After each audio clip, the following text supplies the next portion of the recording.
Video की शुरुआत करते हैं और सबसे पहले देखते हैं कि जलप्रपात यानी कि वाटरफॉल किसे कहते हैं। तो जलप्रपात उस स्थल को कहते हैं जहां से नदी का पानी पहाड़ की चट्टान से नीचे भूमि पर गिरता है। तो जैसा कि आप इमेज में देख रहे हैं कि जहां से नदी का पानी ऊंचाई से यानी कि पहाड़ की चट्टान से नीचे भूमि पर गिरता है, उसी को जलप्रपात कहते हैं। अब हम एक एक करके भारत के सभी प्रमुख जलप्रपात पढ़ते हैं। तो चलिए अब हम एक एक करके सभी जलप्रपात पढ़ते हैं। तो जैसा कि मैंने आपको बताया कि कुछ ही जलप्रपात हैं जो एग्ज़ाम में बार बार पूछे जाते हैं, तो हम उन सभी को कवर करेंगे। एग्जामिनर यही पूछता है कि जलप्रपात किस नदी पर है या वो किस राज्य में है। ज़्यादातर नदी पूछी जाती है और कुछ जलप्रपात डिटेल में पूछे जाते हैं, उन्हें हम डिटेल में कवर करेंगे। तो सबसे पहले हम देखते हैं कि राजस्थान में कौन सा जलप्रपात है। तो ये है चूलिया जलप्रपात। हमें एक ही याद रखना है, चूलिया जलप्रपात। और ये किस नदी पर है? तो ये चंबल नदी पर है। एग्ज़ाम में यही पूछा जाता है कि चूलिया जलप्रपात किस नदी पर है? तो ये चंबल नदी पर है। और इसे आप आसानी से याद रख सकते हैं। कैसे? इसकी शुरुआत भी चा से ही हो रही है और ये भी चा से शुरू हो रही है, नदी भी। तो जब एग्ज़ाम में पूछा जाए कि चूलिया जलप्रपात किस नदी पर है, तो वो चंबल नदी पर है। और वैसे भी आप याद रख सकते हैं, चूल चंबल एक ही तरह बोलने में लग रहे हैं ना, चूल चंबल, चंबल चूल, तो एक ही तरह ये बोलने में भी लग रहा है। और ये भी याद रख सकते हैं कि इसकी भी शुरुआत चा से ही हो रही है और नदी की शुरुआत भी चा से ही हो रही है। तो ये है राजस्थान में। अब हम आगे देखते हैं। तो अब हम देखते हैं मध्य प्रदेश के जलप्रपात। मध्य प्रदेश में हमें कुल 4 जलप्रपात याद रखने हैं और यही 4 जलप्रपात बार बार एग्ज़ाम में पूछे जाते हैं, बार बार यही रिपीट होते हैं। तो कौन कौन से हैं? पहला है धुआंधार जलप्रपात, ये नर्मदा नदी पर है। और दूसरा है कपिलधारा जलप्रपात, ये भी नर्मदा नदी पर है और दोनों ही मध्य प्रदेश में है, याद रखिएगा। एक है धुआंधार जलप्रपात और दूसरा है कपिलधारा जलप्रपात। तो ये इम्पोर्टेंट है, तो हम इन्हें याद कैसे रखेंगे? तो इसकी मैं आपको ट्रिक बताता हूँ। मैंने आपको इसे पिछली वीडियो में प्रायद्वीपीय भारत की नदियाँ कवर कराई थी और मैंने भारत की जितनी भी नदियाँ हैं 3 वीडियो में कवर कराई दी हैं। अगर आपने नहीं देखा तो उन वीडियो को ज़रूर देख लेना। आपका भारत की नदियों का टॉपिक से बाहर क्वेश्चन नहीं मिलेगा।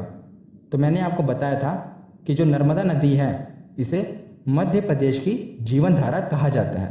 तो उसी से हम इसे याद रखेंगे। कैसे? तो आप देख रहे हैं जो कपिल धारा है इसके पीछे क्या लिखा हुआ है? धारा। और धुआंधार के पीछे भी धार लिखा हुआ है, यानी धार धारा। तो मध्य प्रदेश की जीवन धारा किसे कहते हैं? तो नर्मदा नदी को। जिसके पीछे भी धार या धारा होगा तो वो मध्य प्रदेश की जीवन धारा किसे कहते हैं? नर्मदा नदी को। तो धार और धारा ये नर्मदा नदी पर जलप्रपात पाए जाते हैं। इसे आप रिलेट करके याद रख सकते हैं। तो एक तो हो गया धुआंधार और दूसरा हो गया कपिलधारा, यह है नर्मदा नदी पर। तो इसे धुआंधार जलप्रपात क्यों कहते हैं? तो जो ये जलप्रपात है, जो इसका पानी है ना, ये इतनी तेज़ी से नीचे गिरता है कि चारों तरफ धुआं सा उठता हुआ प्रतीत होता है। आप जैसा कि इमेज में देख रहे हैं ना, पूरा धुआं धुआं दिख रहा है, इसीलिए इसे धुआंधार जलप्रपात कहते हैं, जो कि नर्मदा नदी पर है। अब हम आगे के जो 2 बचे हैं वो भी देखते हैं। 2 तो हमने पढ़ लिए, अब ये 2 भी देखते हैं जो कि मध्य प्रदेश में ही हैं। एक है चचाई जलप्रपात जो कि बीहड़ नदी पर है और दूसरा है यन्ना जलप्रपात, ये नर्मदा नदी पर है। इसमें से इम्पोर्टेंट है ये वाला यन्ना जलप्रपात, ये नर्मदा नदी पर है। तो इसे कैसे पढ़ेंगे? धार और धारा तो हमने याद रख लिए कि मध्य प्रदेश की जीवन धारा नर्मदा नदी को कहते हैं। अब यन्ना वाला कैसे याद रखेंगे? तो ये खुद ही बता रहा है कि मैं नर्मदा नदी पर हूँ। कैसे? देखिए पीछे क्या है, ना, तो ना से शुरू होगा ना नर्मदा, यन्ना नर्मदा नदी पर है। तो याद रखना, यन्ना जहाँ से ख़त्म हो रहा है ना से, और वहीं से नर्मदा नदी शुरू हो रही है, तो इसे आप याद रख लेना। और जो चचाई जलप्रपात है ये बीहड़ नदी पर है। तो ये चारों जलप्रपात अब याद रखिएगा, बहुत बार रिपीट हुए हैं, धुआंधार, कपिलधारा, यन्ना और चचाई। तो मध्य प्रदेश के बाद अब हम देखते हैं झारखंड। तो झारखंड से आपको एक ही जलप्रपात याद रखना है, यह है हुंडरू जलप्रपात। मोस्ट इंपॉर्टेंट, कई बार एग्जाम में पूछा गया है कि हुंडरू जलप्रपात किस नदी पर है? तो ये किस नदी पर है? स्वर्णरेखा नदी पर, याद रखिएगा। हुंडरू जलप्रपात स्वर्णरेखा नदी पर है। तो इसे हम याद कैसे रखेंगे? तो हुंडरू के पीछे क्या है? डरू। डरू यानी कि डर, और स्वर्ण में है स्वर्ण यानी कि सोना। तो स्वर्ण से आप याद रखेंगे कि सोने से कैसे? तो आपको पता होगा कि आज के समय में जो सोना अगर कोई पहन के जाता है ना तो उसे डर ही लगा रहता है कि कोई छीन ना ले। डर लगा रहता है ना। आप आए दिन टीवी पर सुनते हैं दिल्ली में चैन स्नैचिंग के मामले, कि औरतों के गले से जो चोर लुचक्के हैं सोने की चैन छीन लेते हैं। तो उसी प्रकार सबको डर लगा रहता है ना कि कोई उनका सोना छीन न ले, और इसीलिए वो अपने सोने को तिजोरी में सुरक्षित रखते हैं और आर्टिफिशियल ज्वेलरी पहनते हैं, नकली ज्वेलरी। और जो सोना असली सोना है डर के कारण तिजोरी में छुपा कर रखते हैं। तो इसी से आप याद रखेंगे डरू से, कि आजकल लोग सोना पहनने से डरते हैं ताकि चोरी ना हो जाए। तो डरू जहाँ भी आएगा तो वहाँ आएगा सोना। तो हुंडरू जलप्रपात है स्वर्ण रेखा नदी पर। ये कहानी से है, मतलब आप एक रिलेट कर लेंगे तो आपको याद रहेगा, क्योंकि ये महत्वपूर्ण है इसलिए मैंने बताया आपको। तो झारखंड के बाद देखते हैं कर्नाटक। कर्नाटक में भी कुल 4 जलप्रपात हमें याद रखने हैं, और ये चारों बहुत बार एग्जाम में पूछे गए हैं, बार बार रिपीट होते हैं और डिटेल में पूछे जाते हैं। तो इन्हें हम डिटेल में पढ़ेंगे। तो सबसे पहले है जोग जलप्रपात, जिसे गरसोप्पा जलप्रपात भी कहते हैं और महात्मा गांधी जलप्रपात भी कहते हैं। तीनों नाम याद रखिएगा। पूछा जाता है कि महात्मा गांधी जलप्रपात किसे कहते हैं, तो याद रखिएगा जोग जलप्रपात को। और ये किस नदी पर है? तो शरावती नदी में। कहाँ पर? शरावती नदी पर, याद रखिएगा। और यह 253 मीटर की ऊंचाई से एक गहरी खाई में गिरता है और 4 धाराओं में बढ़ जाता है, जिन्हें राजा, रोरर, रॉकेट और रानी कहा जाता है। तो याद रखिएगा जो इसकी 4 धाराएं हैं, ये एग्जामिनर पूछता है एक क्वेश्चन। और रेलवे का तो ये फेवरेट क्वेश्चन है, क्योंकि रेलवे में कई बार पूछा गया है कि राजा, रोरर, रॉकेट और रानी ये किस जलप्रपात से संबंधित हैं। तो ये याद रखिएगा जोग जलप्रपात से संबंधित है। तो दूसरा देखते हैं कुंचिकल जलप्रपात। ये बहुत ही इंपॉर्टेंट है और ये है वराही नदी पर। तो ये इंपॉर्टेंट क्यों है? क्योंकि ये भारत का सबसे ऊंचा जलप्रपात है और इसकी ऊंचाई है 455 मीटर। अब आपके मन में दुविधा आ रही होगी, क्योंकि आपने किताबों में पढ़ा होगा कई कि जो जोग जलप्रपात है ये है भारत का सबसे ऊंचा जलप्रपात, पर नहीं, ये कुंचिकल जलप्रपात भारत का सबसे ऊंचा जलप्रपात है। क्यों? क्योंकि यूपी पीसीएस में ये क्वेश्चन पूछा गया था और दोनों ही ऑप्शन में आए थे, जोग जलप्रपात और कुंचिकल जलप्रपात। पर जब उसकी आंसर की आई तो उन्होंने कुंचिकल जलप्रपात को ही भारत का सबसे ऊंचा जलप्रपात माना। इसीलिए याद रखिएगा कुंचिकल जलप्रपात भारत का सबसे ऊंचा जलप्रपात है। एक बार हम देख लेते हैं, फिर मैं आपको बताऊंगा कि एग्जाम में आए तो आपको कौन सा ऑप्शन टिक करना है। पहले तो आप ये समझिए, जो जोग यानी कि गरसोप्पा जलप्रपात है ये 4 स्टेप में नीचे गिरता है। 4 स्टेप में नीचे गिरता है, पर जो कुंचिकल जलप्रपात है ये एक ही बार में नीचे गिरता है। इसीलिए जो मतभेद है कि किसकी ऊंचाई को ज़्यादा माना जाए, तो जो कुंचिकल जलप्रपात है ये एक ही बार में नीचे गिरता है, तो इसकी ऊंचाई को ज़्यादा माना जाता है। और अगर एग्जाम में आपके प्रश्न आए और दोनों ही ऑप्शन हो, जोग जलप्रपात भी और कुंचिकल जलप्रपात भी, तो आप कुंचिकल जलप्रपात को ही टिक करेंगे। पर अगर एग्जाम में कुंचिकल जलप्रपात ऑप्शन में ना हो, सिर्फ जोग गरसोप्पा जलप्रपात हो ऑप्शन में और 3 जो जलप्रपात हों वो अलग हों, उसमें मतलब कि कुंचिकल ना हो, तो आप फिर गरसोप्पा जलप्रपात को ही टिक करेंगे। पर अगर दोनों हों तो कुंचिकल जलप्रपात को ही टिक करेंगे। आशा करता हूँ आपको समझ आया। तो कर्नाटक के 2 जलप्रपात हमने देख लिए, अब बाकी के 2 भी देख लेते हैं। तो तीसरा जलप्रपात है कर्नाटक का शिव समुद्रम जलप्रपात। ये कावेरी नदी पर है। ये इम्पोर्टेंट क्यों है? क्योंकि एशिया का प्रथम जल विद्युत ग्रह इसी पर स्थापित किया गया है, इसीलिए महत्वपूर्ण बन जाता है, क्योंकि पूरे एशिया का जो प्रथम जल विद्युत ग्रह है ये कहाँ स्थापित किया गया था? तो इसी शिव समुद्रम जलप्रपात जो कि कावेरी नदी पर है यहीं पर स्थापित किया गया था।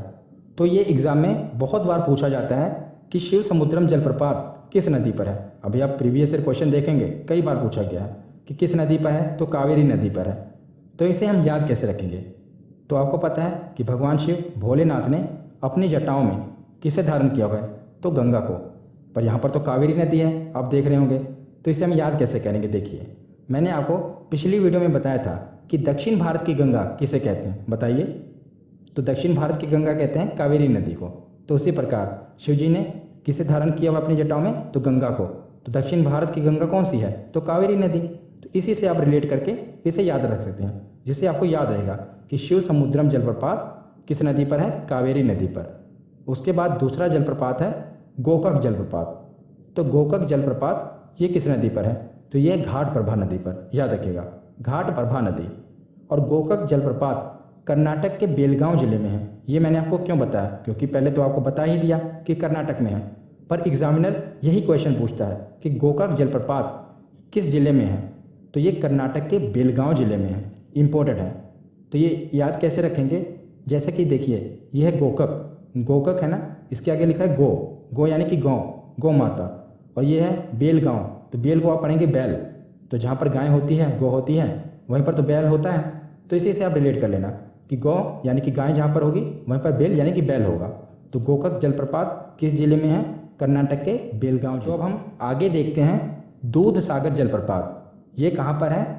तो गोवा और कर्नाटक की सीमा पर यानी कि बॉर्डर पर यह है दूध सागर जलप्रपात। एग्जाम में ये पूछा जाता है कि ये किस नदी पर है? तो याद रखेगा, यह है मांडवी नदी पर। हमने प्रायद्वीपीय भारत की नदियों में पढ़ा था ना मांडवी नदी के बारे में, तो वहीं पर है दूध सागर जलप्रपात। तो इसे दूध सागर जलप्रपात क्यों कहते हैं? अगर आप इमेज को ध्यान से देख लेंगे तो आपका ये डाउट क्लियर हो जाएगा। देखिए, जो ये वाटरफॉल है यानी कि जो जलप्रपात है, ये कैसा लग रहा है? ऐसा लग रहा है ना कि ऊपर से कोई दूध गिरा रहा है, इतना साफ और एकदम वाइट सा, ऐसा लग रहा है कोई ऊपर से दूध गिरा रहा है। इसीलिए ऐसा प्रतीत होने के कारण इसे दूध सागर जलप्रपात कहते हैं, और ये मांडवी नदी पर है। तो अब हम अगला राज्य देखते हैं छत्तीसगढ़। तो छत्तीसगढ़ से हमें एक ही याद रखना है, ये है चित्रकोट जलप्रपात। इसे चित्रकूट जलप्रपात भी कहा जाता है। और ये किस नदी पर है? तो इंद्रावती नदी, याद रखिएगा, कौन सी नदी? इंद्रावती नदी। और अपने घोड़े की नाल समान मुख के कारण इस जलप्रपात को भारत का नियाग्रा भी कहा जाता है। और यही एग्जाम में पूछा जाता है कि किस जलप्रपात को भारत का नियाग्रा कहा जाता है? तो यह है चित्रकोट जलप्रपात, याद रखिएगा, कौन सा जलप्रपात? चित्रकोट जलप्रपात। इसे भारत का नियाग्रा कहा जाता है। अब हम अगला राज्य देखते हैं, यह है मेघालय। मेघालय से हमें एक ही जलप्रपात याद रखना है, यह है नोहक लिकाय जलप्रपात। कौन सा? नोहक लिकाय जलप्रपात। और इस जलप्रपात का स्रोत वर्षा का पानी है, यानी कि वर्षा के जल से ही यह जलप्रपात बना है। और एग्जाम में यह पूछा जाता है कि बताइए नोहक लिकाय जलप्रपात किस राज्य में है? तो यह है मेघालय में। तो इसे हम कैसे याद रखेंगे? आपको पता होगा कि पूरे भारत में सबसे ज़्यादा वर्षा कहाँ पर होती है? तो बताइए, मेघालय में होती है ना। तो मेघालय में ही वर्षा सबसे ज़्यादा होती है। तो जहाँ वहाँ पर इतनी बारिश होती है ना कि बारिश के कारण क्या होता है? काई जम जाती है। तो देखिए, नोहक लिकाय के पीछे क्या है? काई। तो इतनी बारिश होती है, बारिश के कारण क्या होता है? काई जम जाती है। तो इसी से हम रिलेट करके ये याद रख सकते हैं कि नोहक लिकाय जिसके पीछे काई होगी वो मेघालय राज्य में होगा। इससे आपको याद रहेगा। तो मेघालय के बाद है अगला राज्य उड़ीसा, ये लास्ट है। इसके बाद हम प्रीवियस ईयर क्वेश्चन सॉल्व करेंगे। तो उड़ीसा में कौन सा जलप्रपात है? बरेही पानी जलप्रपात। और ये किस नदी पर है? तो बुध बलंग नदी पर। दोनों ही बा से शुरू हो रहे हैं ना, बरेही पानी और बुध बलंग नदी। तो ये इम्पोर्टेंट क्यों बनता है? क्योंकि यह जलप्रपात सिमलीपाल राष्ट्रीय उद्यान में पड़ता है। तो राष्ट्रीय उद्यान में पड़ता है, इसीलिए एग्जामिनर पूछ सकता है कि बताइए सिमलीपाल राष्ट्रीय उद्यान में कौन सा जलप्रपात है? तो ये बरेही पानी जलप्रपात है, और ये बुध बलंग नदी पर है। इसीलिए ये इम्पोर्टेंट है, क्योंकि ये राष्ट्रीय उद्यान में पड़ता है, इसलिए एग्जामिनर पूछ सकता है, याद रखिएगा। तो यहाँ पर हमारा थ्योरी सेक्शन कंप्लीट हुआ। अब हम प्रीवियस ईयर क्वेश्चन देखते हैं कि हमारे प्रीवियस ईयर क्वेश्चन कितने सही होते हैं। तो चलिए अब प्रीवियस ईयर क्वेश्चन लगाते हैं। और सबसे पहला प्रश्न है कि जोग या गरसोप्पा जलप्रपात का नया नाम क्या है? तो बताइए इसका नया नाम क्या है? तो इसका नया नाम है महात्मा गांधी जलप्रपात। हमने पढ़ा था ना कि जोग, गरसोप्पा और महात्मा गांधी जलप्रपात तीनों एक ही हैं। अगला प्रश्न है कि जोग जलप्रपात किस नदी पर स्थित है?